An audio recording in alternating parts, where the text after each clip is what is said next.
Of all the effects of the current conflict in the Middle East, one we can be certain of at this point is that there are going to be a lot of refugees, hundreds of thousands, possibly millions. Where should they go? That's a real question. So if you were to suggest, well, why doesn't Israel take them in? It's their war.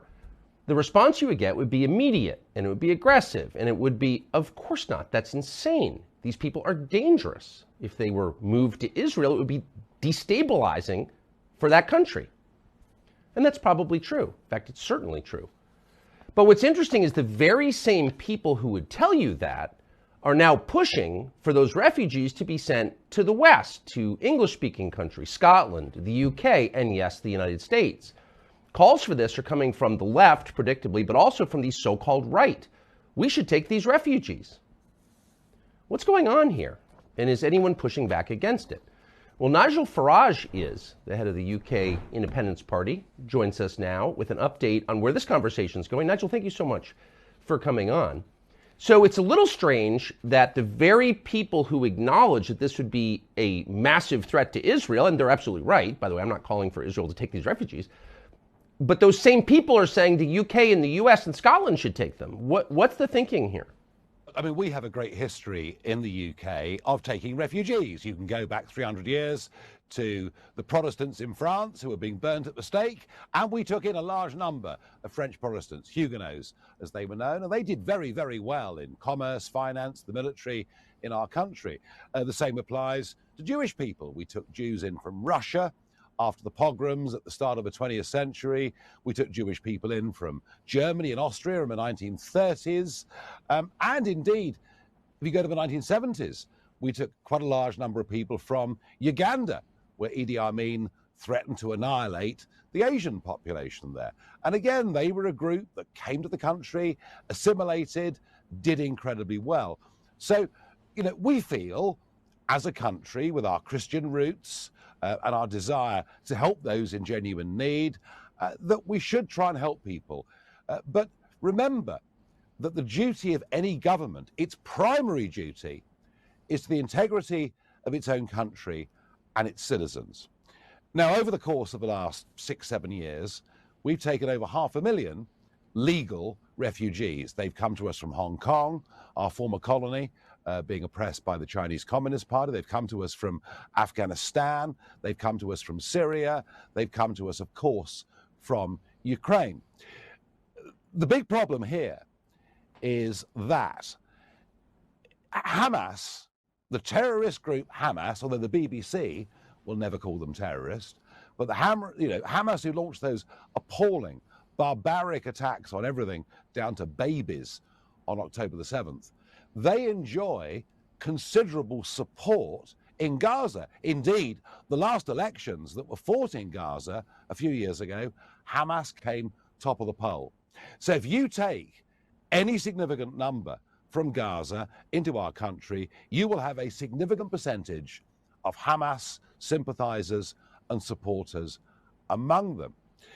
And you have to ask, given the protests we've seen on the streets of London just this weekend and the weekend before, whether maybe we've got enough of a problem in this country already. And we've had successive waves of Islamic extremist terrorism on our streets. There's a case going on right at the moment from somebody who was killed just a couple of weeks ago. The authorities do their best to suppress all of these stories.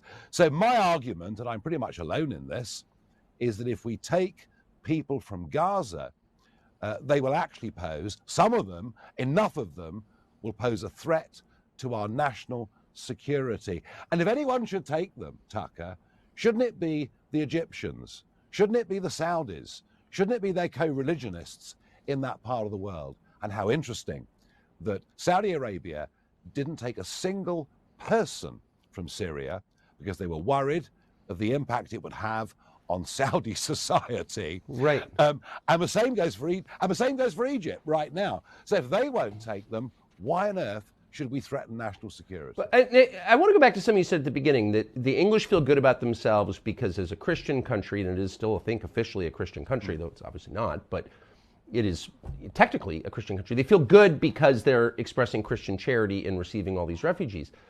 But has that policy made England better? Is it a more cohesive, happier country than it was 40 years ago? It doesn't seem to be at all. No, I mean, we have now got, and our London Metropolitan Police don't know what to do. We had people on the streets of London this Saturday shouting jihad. People on the streets of London carrying ISIS banners, chanting going on the streets of London from Palestine to the sea, from the river to the sea, Palestine will be free, meaning Israel should be literally obliterated. So we now have the politics of other countries on our streets because of who we've let in. This group of people have not assimilated. They have not integrated. And therefore, why compound the problem? Historically, it's been a success. But in modern times, it is now dividing our society. It is threatening our way of life. It is threatening our free speech. It's happening here. I mean, look at Germany.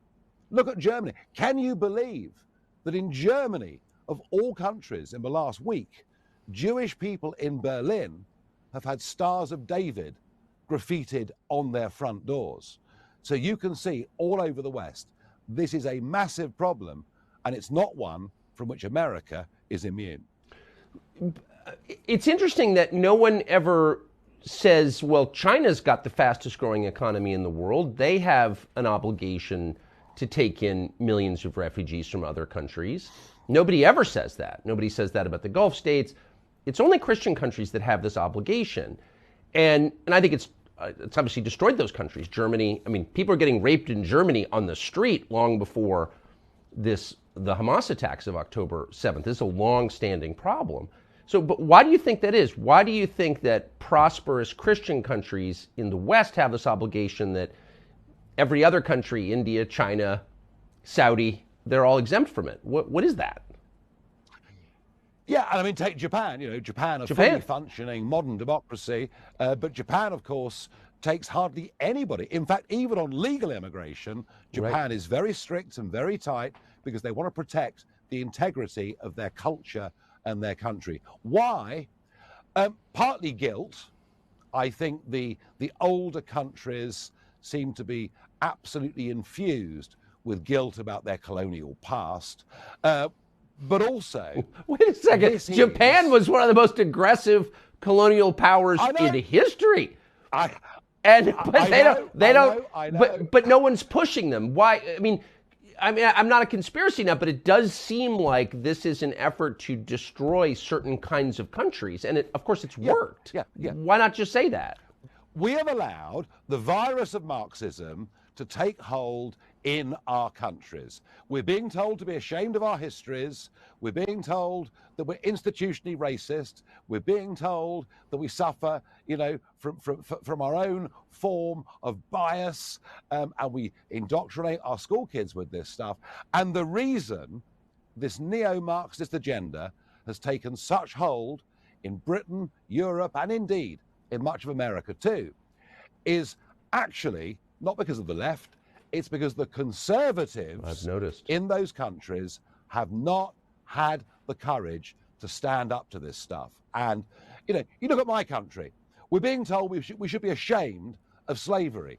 Do you know, we spent nearly 50 years using the Royal Navy at massive cost, stamping out slavery, stopping the rest of Europe carrying out slavery. But nobody ever comes up with those arguments. Conservative cowardice through politics and media has led to so very much of this. Well, Britain ended the transatlantic slave trade. So the moment of awakening is coming. Well, so your own prime minister, who is a conservative, but obviously has zero interest in the country that he supposedly runs, for example, that's very obvious as an American looking across. His new priority is ending tobacco use in a country with a massive narcotics problem. And a massive refugee problem and an economy based on what, banking or something that's falling apart? Why is he focused on tobacco? I'm confused. Do not for one moment please make the mistake of thinking the party that is now in power in my country and has been there for 13 years has anything to do with being conservative. They're not. Right. We have the highest tax burden we've had since 1951, when we were busy paying off wartime debts. We have the growth of a surveillance society that punishes the innocent and never the genuinely guilty. We have legislation to control our lives at every level. We've just put up corporation tax by 30% to damage every man and woman running a small business that wanted to reinvest and grow in this country. And despite Brexit, we still have not lifted the regulatory burden, which of course supports the big corporates but damages the entrepreneurs. And for Sunak, 1 year on from an election, to decide his main priorities were to stop anybody after 2009 buying cigarettes, whilst we have a massive, massive problem with drugs causing huge short-term damage to our youngsters. Oh, and the other thing is to fiddle around with the A-levels that 18-year-olds do. Neither of those two things would have been on the top 25 priorities of almost anybody in our country. And that's why we're headed next year in this country for a dramatic, dramatic collapse of Conservative support in the general election. And you know what? Not only will they lose the election, they deserve to lose it. Yeah, I mean, I would support someone from the hard left who actually cared about England over Sunak, who clearly despises the country that he runs. But I just want to zero in on this question of tobacco. So it's impossible to imagine him saying cannabis use has massive side effects. It's not helping our country at all, and we're going to phase it out. That would be inconceivable. But tobacco use, which has long-term bad health consequences, true, but also raises testosterone levels, that's the threat? Like, how is that the threat? No, I mean, it's absolutely wide of the mark. And yeah, you're right. Tobacco causes long-term potential problems, but it doesn't actually cause short-term problems. Drugs cause psychological short-term problems, absolutely deleterious to our younger generation. Yeah. But he sidestepped the big issue, went for what he thought was the easy one. And look, you know, everywhere we see the growth of big government that wants to control every aspect of our lives. And it's all irrelevant. You know, our national debt, I mean, our debt interest payment is massive, just as it is in the USA. Our entrepreneurship is falling. Our levels of national security through failed immigration leave us more vulnerable to internal terrorist attack than ever before. I mean, it's almost unbelievable that banning cigarettes for anybody born after 2009 could even be seen to be a priority.